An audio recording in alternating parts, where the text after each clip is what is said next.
ముఖ్యమంత్రి గారిని కాంగ్రెస్ పార్టీ నాయకులను ఒకటే అడుగుతున్నా, ప్లేస్ మీరు డిసైడ్ చేయండి, ఏ ఊరు మీరు డిసైడ్ చేయండి, మేము వస్తాం, మా నాయకులందరం వస్తాం.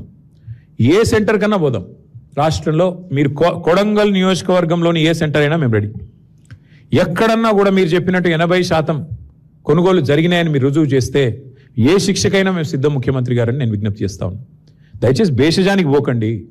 అనవసరంగా ఏదో డైలాగులతో పెద్ద పెద్ద మాటలతో, ఇంకా ఎలక్షన్లు చాలా దూరం ఉన్నాయి, ఇంకా 2.5 ఏళ్ళు ఉంది.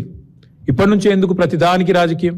దయచేసి భేషజానికి పోకుండా, అహంభావానికి పోకుండా, మేము చెప్తున్నాం కదా వీళ్ళెవరు చెప్పడానికని అనవసరపు దీనికి పోకుండా, బ్రోకర్ల పాలవుతున్న ధాన్యాన్ని మధ్య దళారులు ఏదైతే ఇవాళ గవర్నమెంట్ కొంటలేదు కాబట్టి దళారులకు అమ్ముకునే దుస్థితి ఏదైతే రైతులకు వచ్చిందో దీని నుంచి నివారించండి. మా శ్రీనివాస్ గౌడ్ గారు గుర్తు చేస్తూ ఉన్నారు, బోనస్ ఎగ్గొట్టిండు అని. బోనస్ కాదు, ఈ ప్రభుత్వమే పెద్ద బోగస్.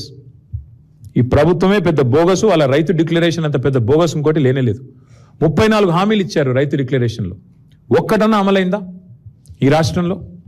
4 ఏళ్ల కిందట రాహుల్ గాంధీ గారు వచ్చి వరంగల్లో మీటింగ్ పెడితే అదే రోజు మళ్ళీ మేము మొన్న పెట్టాం రైతు సంగ్రామ సదస్సు అని వరంగల్లో పెట్టినాం.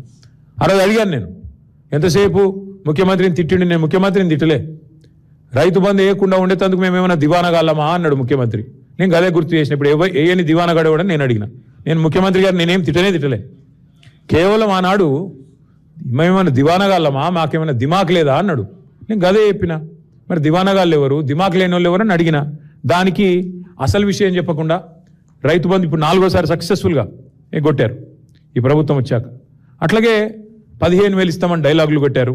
ఆ ఇచ్చిన ఒక్కసారి 12,000 ఇచ్చినారు.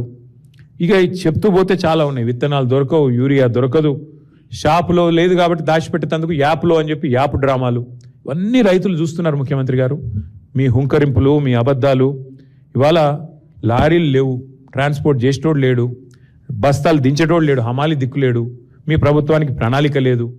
పోనీ కేంద్ర ప్రభుత్వం ఏమన్నా వాళ్ళేమన్నా మంచి చేస్తున్నారంటే మన ప్రధానమంత్రి గారు వచ్చి మన రాష్ట్రానికి వచ్చి హైదరాబాద్లో మీటింగ్ పెట్టి సావు కబురు చల్లగా చెప్పిపోయిండు. రైతులు యూరియా వాడుడు తక్కువ చేయాలి, బంగారం కొనుడు తక్కువ చేయాలి. మరి ఆ పెద్ద మనిషి వచ్చి శుద్ధులు చెప్పింది. దాన్ని బట్టి అర్థమయ్యేది ఏంటంటే నాకు వచ్చే సీజన్లో కూడా తప్పదు.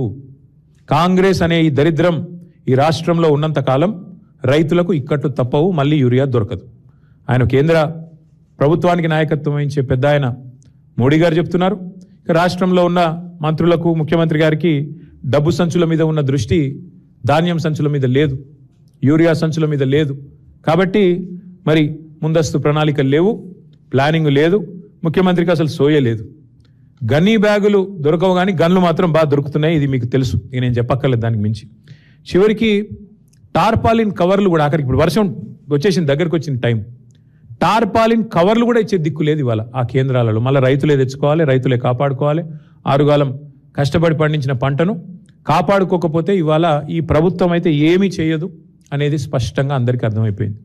ఇక నేను అనేదల్లా ఒకటే, మీరు భూముల మీద పెట్టే శ్రద్ధ, భూదోపిడీ మీద పెట్టే శ్రద్ధ, భూహారతి ఏదైతే తెచ్చారో ఆ భూహారతి ద్వారా స్వాహా చేస్తున్న కార్యక్రమం వేం నరేందర్ రెడ్డి గారు నిన్నగాక మొన్న మా సోదరుడు మన్నే కృషాంక్ బయట పెట్టినాడు. ఎట్లా కే సముద్రం మండలంలో అసైన్డ్ పట్టాలను రాయించుకున్నాడు, భూహారతి ద్వారా ఎట్లా స్వాహా చేసినాడు మా సోదరుడు బయట పెట్టాడు. నిన్న శంషాబాద్లో ఎంఆర్ఓ గారి కార్యాలయం మీద ఏసీబీ రైడ్ అయితే అక్కడ కూడా జరిగిన భూదోపిడి.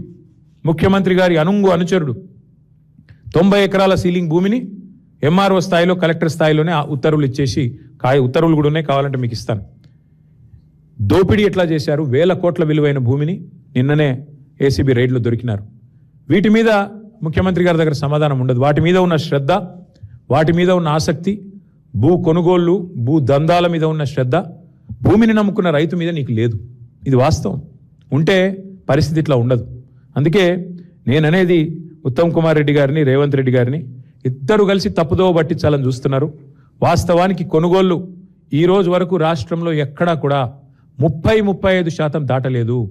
చివరికి రైతులు విసిగి వేసారిపోయి ప్రైవేట్లు అమ్ముకోవాలన్నదే మీ కుట్ర, మీ ఉద్దేశం అదే స్పష్టంగా మాకు కనబడుతున్నది.